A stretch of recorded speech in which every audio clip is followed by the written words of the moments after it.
Makinig at ating pag-usapan si Deo Balbuena na mas kilala sa tawag na Diwata. What's up, madlang people? My name is Diwata, 35 anyos, representante, mukhang elefante, at hindi kampante, bastang importante, butante. Nagmula sa kalangitan, lumagapak sa kalupaan, narito na sa inyong harapan, ang nag-iisang diwata na mukhang kawatan. Ayan, magandang hapon po sa ating lahat. My name is Deo Balbuena, ang tunay ko pong pangalan. At kilala po ako bilang isang diwata pares. Nandito po kami para mag-file po ng COC para po sa vendor party list at isa po ako sa mga nominado. So maraming salamat po at magandang hapon ulit sa ating lahat. Sa hindi po nakakaalam na si Diwata ay pang-apat na nominee sa vendors party list.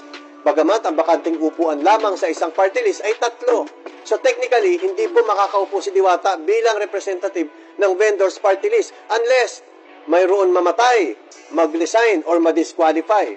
Noong huling halalan, 3 party list ang nakakuha ng pinakamataas na boto at nabigyan ng 3 upuan sa Kongreso. Ang ACT party list ay sinuportahan ni Senator Raffy Tulfo ay isa sa mga ito, matapos makakuha ng mahigit sa 2 milyon boto. Upang makakuha ng 3 upuan, ang isang party list group ay kailangan makakuha ng hindi bababa sa 6% ng kabuuan boto sa party list election ayon sa 246 formula na ginagamit ng COMELEC. Ang ACT party list ay nagwagi ng 3 upuan noong nakaraan 2022 Philippine election.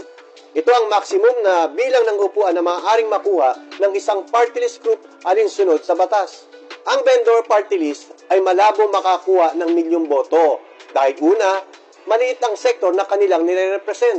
Ikalawa, hindi kilala ang mga nanomini sa kanila maliban kay Diwata. At sa kasamaang palad ay ginawa pang-4 lamang si Diwata bilang nominasyon.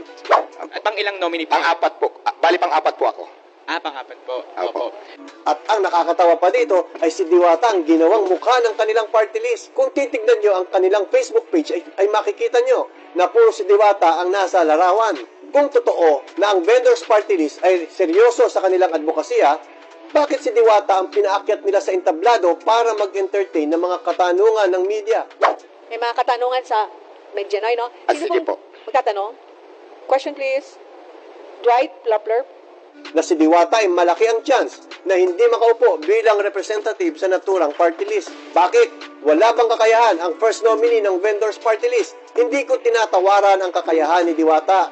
Pero alam naman natin na bukod sa walang aral si Diwata, ay wala din siyang experience pagdating sa mga batas at trabaho ng party list representative. Huwag ninyong gamitin ang popularidad ng ibang tao para sa sariling pakinabang.